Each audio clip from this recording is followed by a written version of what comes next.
Welcome back to the channel. If you are new, I'm a full-time reseller. I sell vintage second-hand clothing, not vintage, I don't know why I said vintage, some of it's vintage, mainly second-hand clothing, all sorts of stuff on eBay and Vinted, which is what we're talking about today. So on eBay, my 90-day total has plummeted, and it's really, I start panicking about it. This is why I looked into it, because obviously 90-day total for an eBay seller is kind of like your bragging rights. It's your credentials, it's your it's your what do you call it?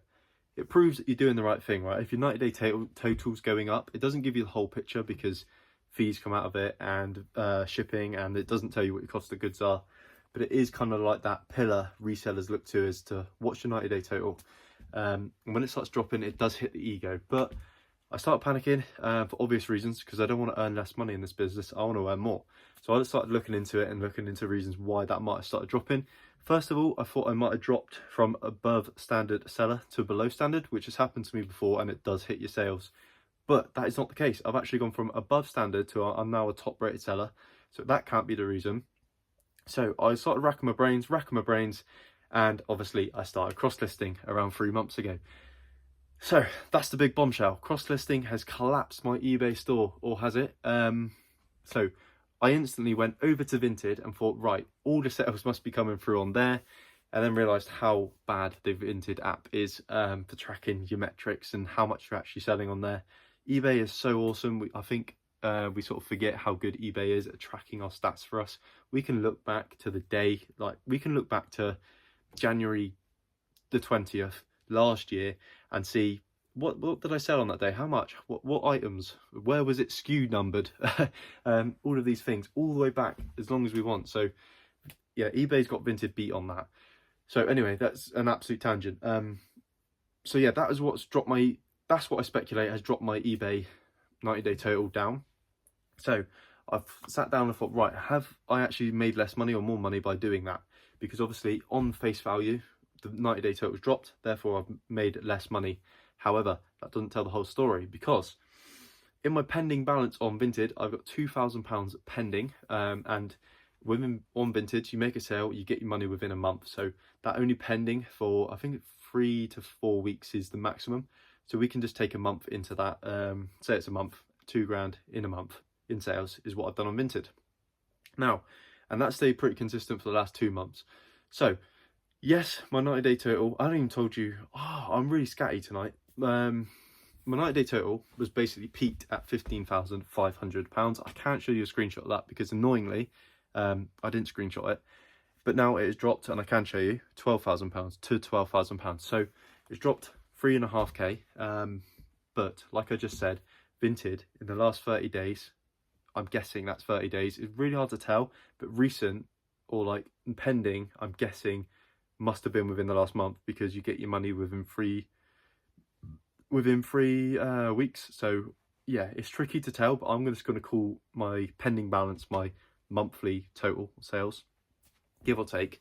So, and I'm going to say I've done that for the last 2 months. So actually my 90-day total hasn't dropped by 3,000, it's actually increased by 4,000. So now if all those sales happen to be on eBay, which I know isn't quite how it works, I would actually have a £19,000 90-day total, if not higher, because on Vinted there's no fees and there is no shipping costs. So that £2,000 doesn't include shipping labels, whereas the £15,000 90-day total on eBay would have done. So yeah, there's the results from my cross-listing experiment over the last 2 months. I've actually increased my 90-day total by what did I say, about 4,000. This to be conservative, called it 3,000. But yeah, pretty proud of that. I'm not sure if the maths really works out like that, but that's kind of what I've worked it out to be. Makes sense in my head. Yeah, it's just a guess, because on Vinted you really can't look how much you're selling. It's frustrating, but yeah. Let me know, are you going to risk cross-listing? Have you done it yet? What's your results been? Have you increased sales? Have you not?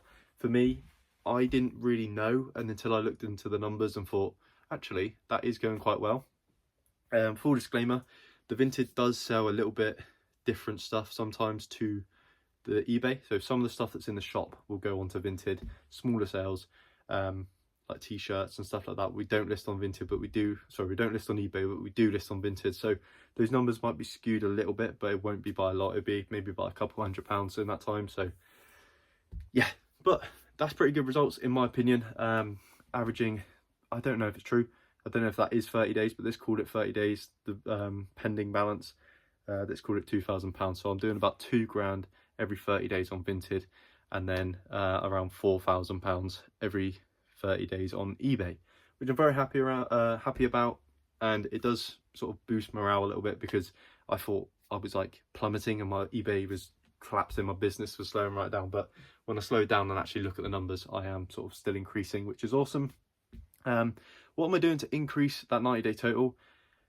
One, I don't know if there's much point in me really focusing on the 90-day total now. As long as the Vinted sales keep coming, the 90-day total becomes less relevant. So, but anyway, I still want to grow it, because like I say, it is that credential, that bragging right, that, you know, all resellers look to your 90-day total as a bit of a, you know, it's like a pillar of the community. What's your 90-day total? That's kind of how you judge how good a reseller is, right?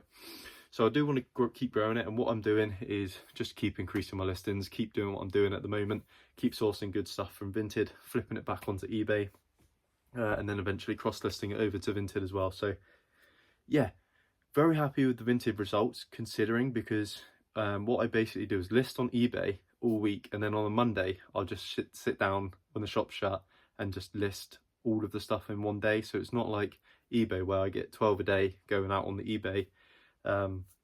It's just whenever I can get them up, basically. So there's no consistency on the Vinted, and it's still managing to bring in 2k a month. So that's why I'm going to keep on using it.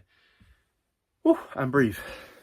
As for people thinking they might eBay might punish me for cross-listing, I haven't actually noticed much of a slowdown. Obviously the 3,000 has dropped, but day by day I'm still averaging around 6, where I was averaging around 7. So yeah, and I've definitely sold more than one a day on Vinted. So we're winning. It might have slowed down a little bit. That's probably just because there's less going up on the store, because it's selling elsewhere and then coming off of the eBay. So yeah, I don't think eBay actually punish you for cross-listing. That's my experience. That's my sort of guess. In my experience, in my personal experience of what I've seen on my store, I don't think eBay care if you cross-list. It hasn't seemed to affect much, other than slightly slower sales, because I think when something sells on Vinted, it comes off of eBay, so there's just less on my store to sell. So yeah, I don't think eBay purposely shun you. I think it just is what it is. When something, obviously if you're selling more elsewhere and it's coming off of your store not selling, it's not there to be sold, so that's why you're selling less. Anyway, I recently, this is now personal, if you don't care about knowing about my personal life, click off, because that is what this next section is going to be about. It's all going to be lighthearted, but yeah, so like I've recently stated in previous videos, I've been looking to move out of mum and dad's house into my own house, looking to buy, because renting, for all it's good, buying is obviously optimal in terms of building future wealth and becoming a trillionaire. So that's what we've been looking to do, buy a small 2-bed house just to get started, get on the ladder, start building a bit of equity in that house. And we found one. We actually found one. I'll pop up on some pictures. I won't pop up of the outside. I'm not sure if this is probably wise. I'll pop up what I can, just to show a little bit of the house. Yeah, very proud, very nice. We haven't got it yet, but we are negotiating a price. It's up for 215,000. We've offered 205 to be cheeky. They said no, so we're going to try 210, and we should know by the end of the week if that's a go ahead. But it's also been a nightmare, because obviously I'm self-employed and I've got 2 other jobs. So the reason I got 2 other jobs was to try and get a mortgage, right? I can afford a mortgage with my eBay income and 1 job, but I got the 2nd job to try and help. And we went to a mortgage advisor, and he's basically said, we can't use one of your jobs, your 2nd job, because you've only been there 3 months, and they want you to have been there 6 months for some reason. Never heard of that one. But if it's the 2nd job, apparently you've got to have been there 6 months, which is ludicrous. But it is what it is.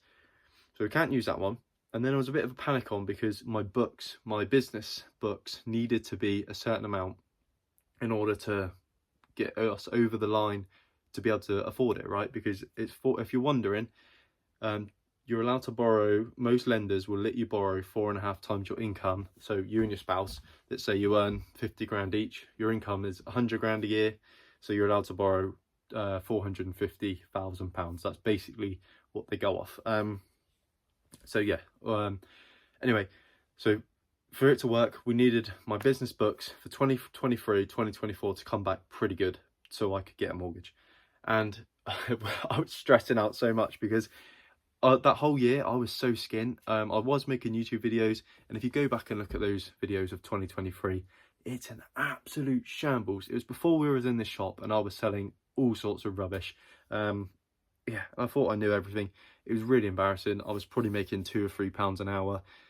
Really bad, really, really bad. So I was panicking that my books were going to be terrible. So yeah, we went to the accountant. We said, please hurry up with these books because we want to put an offer down. And he's come back, and surprisingly enough, I don't know how this has happened, and it terrifies me for next year because I've done a lot better this year. We did £16,260 or something like that, over £16,000 in that year, which is terrifying in profit because one, I didn't pay myself that year like at all, so I must have just been reinvesting everything and paying the rent, and yeah, I don't know where that money's gone, but it's not in my bank account, I can tell you that. But yes, over 16k in a year in my first year of business is astonishing because one, like I say, I didn't pay myself. I didn't know I was earning that sort of money.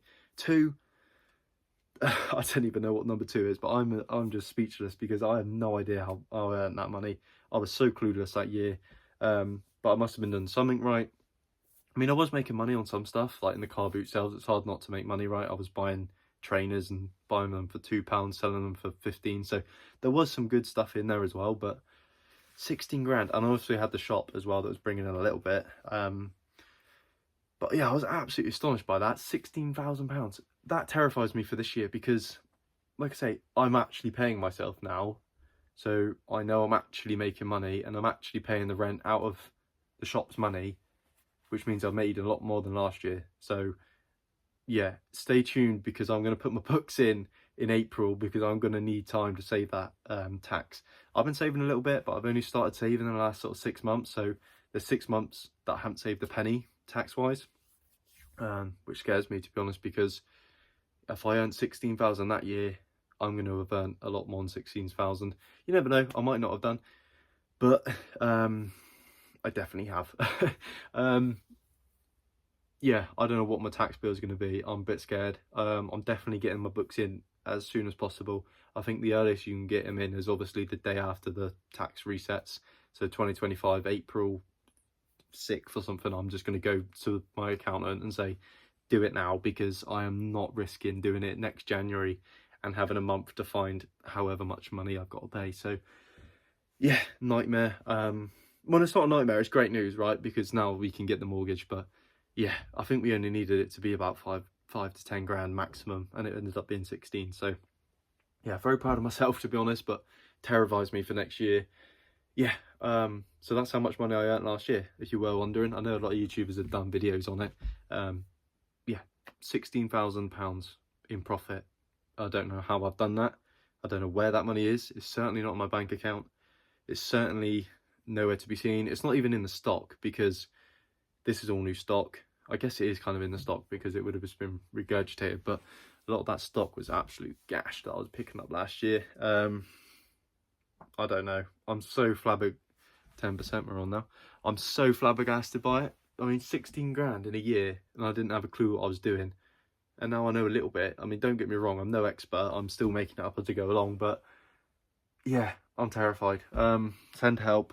Yeah, I'll make a video in April going over what I've earned this year and how much my tax bill is going to be, and we'll have a bit of fun with that. But oh Christ, I think I'm gonna have to make a few more YouTube videos, make a few more listings to pay the tax bill now. But yeah, if you did enjoy this video, let me know what you thought about my 90-day total and vintage saga, and let me know what you think about the whole tax thing, and have you got any tips on how to raise lots of money to pay your tax bill, because I'm going to need them.